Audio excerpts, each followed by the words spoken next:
নমস্কার, ওঙ্কার বাংলায় আপনাদের সকলকে স্বাগত জানাচ্ছি। এই মুহূর্তে আপনাদের সাথে রয়েছে আমি অপরূপা। চোখ রাখবো বিস্তারিত খবরের দিকে। আসানসোল উত্তর থানার অন্তর্গত ইস্টার্ন কোলফিল্ড লিমিটেড তার ইসি অর্থাৎ ইসিএল এর শ্রীপুর সাতগ্রাম এরিয়ার ধাওয়ারে মঙ্গলবার থেকে উচ্ছেদ অভিযান চালানো হয়। ইসিএল এ জমিতে গড়ে ওঠা অবৈধ দখলদারি সরাতে এই বুলডোজারের সাহায্যে প্রায় 20টি বাড়ি ভেঙে ফেলা হয়। গত 22শে জুলাই সংশ্লিষ্ট এলাকায় অবৈধ দখল সরানোর জন্য ইসিএল এর পক্ষ থেকে বাসিন্দাদের নোটিশ বিতরণ করা হয়েছিল। আর সেই নোটিশের ভিত্তিতে মঙ্গলবার উচ্ছেদ অভিযান শুরু হয়। অভিযান চলাকালীন আইন শৃঙ্খলা বজায় রাখতে মোতায়েন ছিল সিআইএসএফ এবং আসানসোল উত্তর থানার বিশাল পুলিশ বাহিনী। ঘটনাস্থলে উপস্থিত ছিলেন ইসিএল এর আধিকারিক অপূর্ব বিশ্বাস, জয়শ্রী যাদব এবং সঞ্জয় চট্টোপাধ্যায়। ইসিএল আধিকারিকরা জানান, পূর্বে জারি করা নোটিশ অনুযায়ী এই উচ্ছেদ অভিযান পরিচালিত হয়েছে। প্রশাসনের সহযোগিতায় শান্তিপূর্ণ পরিবেশে অভিযান সফলভাবে সম্পন্ন করা হয়েছে।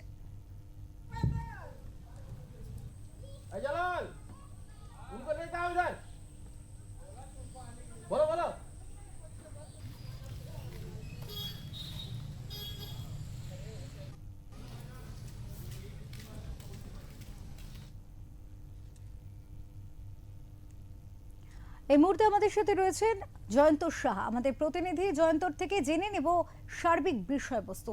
জয়ন্ত, ইসিএল এর তরফ থেকে নোটিশ দেওয়া হয়েছিল, তারপরে এই অভিযান, কিন্তু সেখানে সাধারণ মানুষ তাদের প্রতিক্রিয়া কি পাচ্ছ? দেখো, তোমাকে জানিয়ে রাখি, এই ঘটনাটি 22শে জুলাই একটা নোটিশ দিয়েছিল আবাসনগুলোতে। মোটামুটি 20টা আবাসন ছিল, সব ছিল ইসিএল কোলফিল্ড লিমিটেডের, এদের আবাসন ছিল। এখানে মানুষ অবৈধভাবে বসবাস করত। তার জন্য 20 জুলাই একটা নোটিশ দিয়েছিল, হাতে হাতে নেম প্লেট ছড়িয়েছিল, কিন্তু তারপরে তারা ওখান থেকে বেরোয়নি বা আবাসনগুলো ছাড়েনি।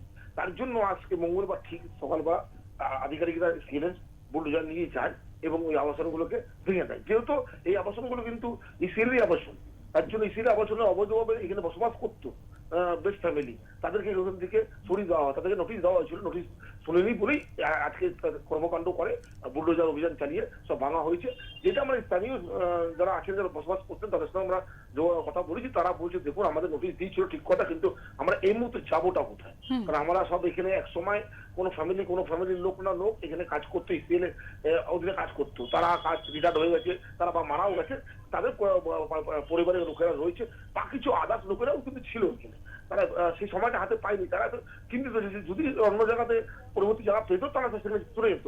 কিন্তু যেহেতু ইসিএল কিন্তু অনেকদিন আগের থেকে এদেরকে নোটিশ দিচ্ছে, শুধু 22শে জুলাই নয়, তার আগেও কিন্তু এদেরকে কিন্তু ইসিএল পক্ষ থেকে জানানো হয়েছিল যে এই জায়গাটা থাকতে হবে। যেহেতু এটা ইসিএল কর্তৃপক্ষের সাতগ্রাম এরিয়ার আন্ডারে পড়ে, কিন্তু এরা যারা বসবাসকারী তারা কিন্তু জায়গাটা ছাড়েনি, যার জন্য আজকে এই অভিযান হয়েছে। অপূর্বা। জয়ন্ত, এক্ষেত্রে যেটা নিয়ম রয়েছে, ইসিএল এ চাকরি করাকালীন তারা আবাসনে থাকবেন এবং চাকরির পরবর্তীতে তারা একটা নির্দিষ্ট সময় পরে কিন্তু সেই আবাসন ছেড়ে দেওয়ার নিয়ম, সেই নিয়মের কি কোথাও গিয়ে ফাঁক থেকে গিয়েছে তাহলে ইসিএল এর তরফ থেকে? একদম ইসিএল এ যারা চাকরি করতেন এক সময়, তাদেরকে ওই কোয়ার্টার দেওয়া হতো, সেই কোয়ার্টার তারা বসবাস করতো। কিন্তু তিনি রিটায়ার্ড হয়ে গেছেন, রিটায়ার্ড হয়ে তিনি পরলোক গমন করছেন, তারপর তার পরিবারের লোকেরা এখন রয়ে গেছে, অন্য জায়গায় যায়নি। ইসিএল কে হ্যান্ডওভার দেয়নি, হ্যান্ডওভার করেনি আবাসনগুলো। তার জন্য কিন্তু ইসিএল অভিযান চালাতে পারে, কারণ ইসিএল যেহেতু ইসিএল এর জায়গা, এই আবাসনগুলোতে ইসিএল কর্মীরা থাকবে বা ইসিএল নিয়ে অন্য কিছু বানাবে, অন্য কোনো কনস্ট্রাকশন করবে, সেটা ইসিএল কর্তৃপক্ষ করতে পারে। যার জন্য ইসিএল কর্তৃপক্ষ থেকে বারবার জানানো হয়েছিল, তারা শুনেননি বলে আজকে অভিযান চালিয়েছে, এমনটা আমরা দেখতে পেরেছি। অপরূপা। একদম, অনেক ধন্যবাদ জয়ন্ত তোমাকে। আমরা কথা বললাম আমাদের প্রতিনিধি জয়ন্ত সাহার সাথে। তিনি যেমনটা জানালেন, ইসিএল এর অধ্যুষিত এই জমি, স্বাভাবিকভাবে সেখানে আবাসনে যারা থাকতেন তারা কোনো একটা সময় তাদের কোনো পরিবারের সদস্য ইসিএল এ চাকরি করতেন, সেই সূত্রে তারা থাকতেন, কিন্তু তার পরবর্তীতে হ্যান্ডওভার তারা করেননি ইসিএল কে।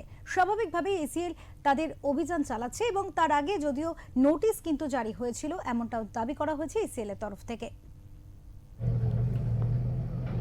এটা ভেঙে আমরা এই জায়গাটা একদম লেভেল করে দেবো, যাতে আপনার পরবর্তীকালে কেউ এখানে রিকনস্ট্রাকশন করে যেমন না থাকতে পারে, আমরা এটাই করব। আর এই কোয়ার্টারটা 20টা কোয়ার্টার অ্যাবান্ডান্ট ছিল, তো সেই অ্যাবান্ডান্ট থাকার জন্য যেসব আপনার আনঅথরাইজড পারসন এতে ছিল, সেগুলোর একটা আমাদের তাদের যদি কোনো অ্যাক্সিডেন্ট হতো তাহলে সেটা কোম্পানির পক্ষেও খারাপ, ওদের ফ্যামিলির পক্ষেও খারাপ। তো সেই জন্যে আমরা বিগত 4 বছর ধরে এটা চেষ্টা করছি, সেটা আজকে আমরা সাকসেস হচ্ছি, সেটা আমরা ভাঙা স্টার্ট করে দিয়েছি। আর ভাঙাটা মোটামুটি 2 দিনের মধ্যে কমপ্লিট হয়ে যাবে। এখানে সিআইএসএফ এরিয়া আপনার সিকিউরিটি আর with the help of north PS আমরা এটা সাকসেস করতে পারছি।